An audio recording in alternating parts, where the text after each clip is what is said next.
दूर दराज के एक घने जंगल में न जाने कितने रंग बिरंगे पशु पक्षियों की एक बड़ी सी दुनिया थी। उसी जंगल में एक दुष्ट चील भी रहती थी जो हमेशा सब पक्षियों को परेशान करती रहती थी। ऐसे ही एक दिन पीहू चिड़िया अपने घर में बैठी थी।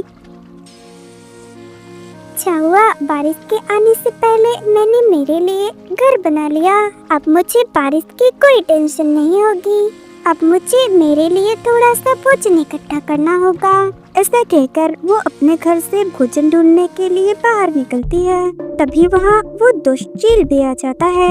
अरे अरे, ये तुमने क्या किया है? ये पेड़ मेरा था, तुमने मेरे पेड़ पर अपना घर क्यों बना लिया? अब तो तुम्हें ये घर छोड़कर जाना होगा।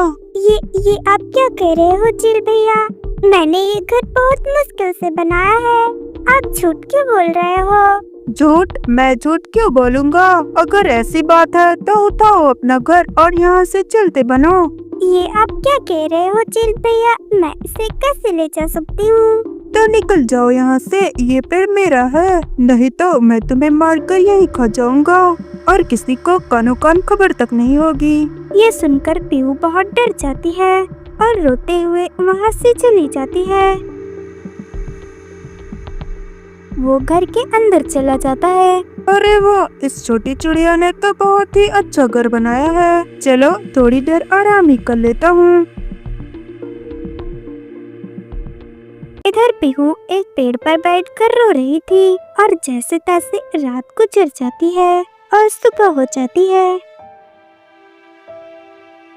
पीहू भोजन की तलाश में इधर उधर घूमने लगती है। पूरे दिन भोजन ढूंढने के बाद उसे जमीन पर एक फल दिखाई देता है। वो उसके पास जाती है।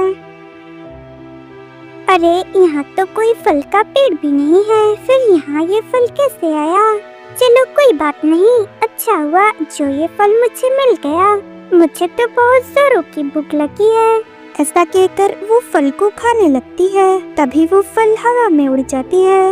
अरे ये क्या? ये फल अचानक कहाँ गायब हो गई? तभी उसकी नजर हवा में लटकते हुए सेब पर पड़ती है। तुम एक फल हो के हवा में कैसे उड़ रहे हो? छोटी चिड़िया, मैं कोई मामूली फल नहीं हूँ, मैं एक जादुई फल हूँ। क्या? अगर तुम एक जादुई फल हो तो यहाँ जमीन पे क्या कर रहे थे? मेरी मालकिन रानी परी है, हम साथ में यहाँ घूमने आए थे और पता नहीं कैसे मैं मेरी मालकिन से बिछड़ गया। ओह, तो ये बात है। तो क्या मैं तुम्हारी कोई मदद कर सकती हूँ? हाँ, मुझे इस जंगल के बारे में कुछ नहीं पता, इसलिए जब तक रानी परी मुझे ढूंढ नहीं लेती, क्या मैं तुम्हारे साथ रह सकती हूँ? तुम मुझे एक भली चिड़िया लग रही हो। हाँ ठीक है, अब से तुम मेरे साथ ही रहोगे।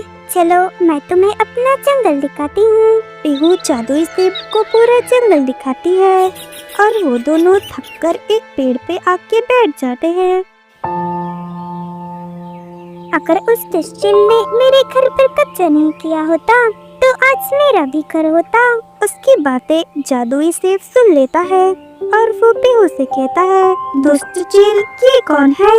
पीहू उसे सारी बात बता देती है। बस इतनी सी बात, तुम टेंशन मत लो, मैं एक जादुई सेब हूँ और मैं सबकी विश भी पूरी कर सकती हूँ। और अगर तुम मुझसे विश मांगोगी तो मैं तुम्हारे लिए एक सुंदर सा घर बना सकती हूँ। क्या सच में? हाँ, बस तुम्हें मुझसे सिर्फ ये कहना है, जादुई सेब मेरे लिए एक सुंदर सा घर बना दो। ठीक है। फिर वो उससे ऐसा ही कहती है। उसके ऐसा कहते ही वो दोनों एक सुंदर से घर के अंदर आ जाते हैं। ये देखकर पीहू बहुत खुश हो जाती है। अरे वाह, ये तो कितना सुंदर घर है। तुम्हारा बहुत बहुत शुक्रिया दोस्त। अब वो दोनों साथ ही रहने लगे और जंगल में सभी दुखी और परेशान लोगों की मदद भी करते थे। ऐसे ही उन्हें एक दिन रोती हुई हिरनी दिखती है। उसे रोता देख वो उसके पास जाते हैं। क्या हुआ छोटी बहन, आप रो क्यों रही हो? पीहू, मेरी बेटी सोनू अचानक से खो गई है। वो मेरे साथ ही थी, अचानक वो पता नहीं कहाँ चली गई। आप चिंता न करें, वो आपको मिल जाएगी। अब आप रोना बंद करो। फिर पीहू जादुई सेब से बोलकर सोनू को वहाँ बुला लेती है। सोनू को देखकर उसकी माँ बहुत ही खुश हो जाती है। माँ, मैं यहाँ कैसे आ गई? मुझे तो एक भेड़िए ने पकड़ लिया था और वो मुझे खाने ही वाला था। ये सब मेरे दोस्त का कमाल है। ये कहकर वो वहाँ से चली जाती है। धीरे धीरे ये बातें पूरे जंगल में फैल जाती है और ये खबर चील महाराज के कानों पर भी पड़ती है। अगर ये बात सच हुई तो वो जादुई फल मेरे पास होना चाहिए। मैं इस जंगल का सबसे ताकतवर पक्षी हूँ। ये कहकर वो पीहू को ढूंढने निकल पड़ता है। वो पूरे दिन उसे ढूंढता रहता है।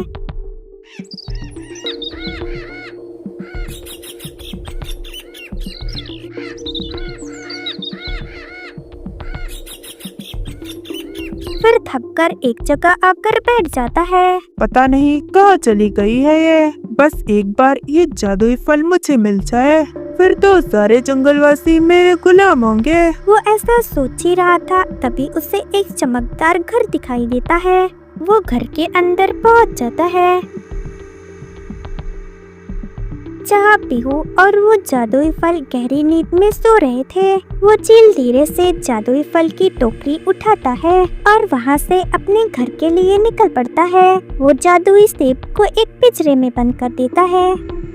मुझे यहाँ से बाहर निकालो, तुम मुझे यहाँ क्यों लेकर आए हो? मैंने सुना है तुम्हारे पास जादुई शक्तियाँ हैं। मैं बस ये चाहता हूँ कि तुम मुझे इस जंगल का सबसे अमीर पक्षी बना दो।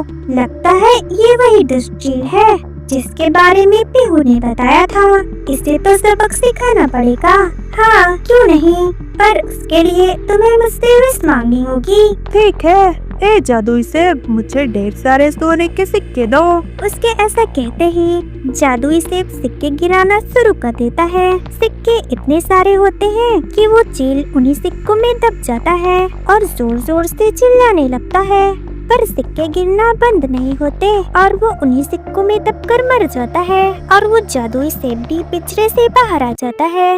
लालची हमेशा अपनी लालच में ही मरता है, ऐसा कहकर वो वहाँ से चला जाता है। ऐसी ही स्टोरी देखने के लिए हमारे चैनल को लाइक और सब्सक्राइब करें और हमारी छोटी सी फैमिली का हिस्सा बने। मिलते हैं एक नई स्टोरी के साथ।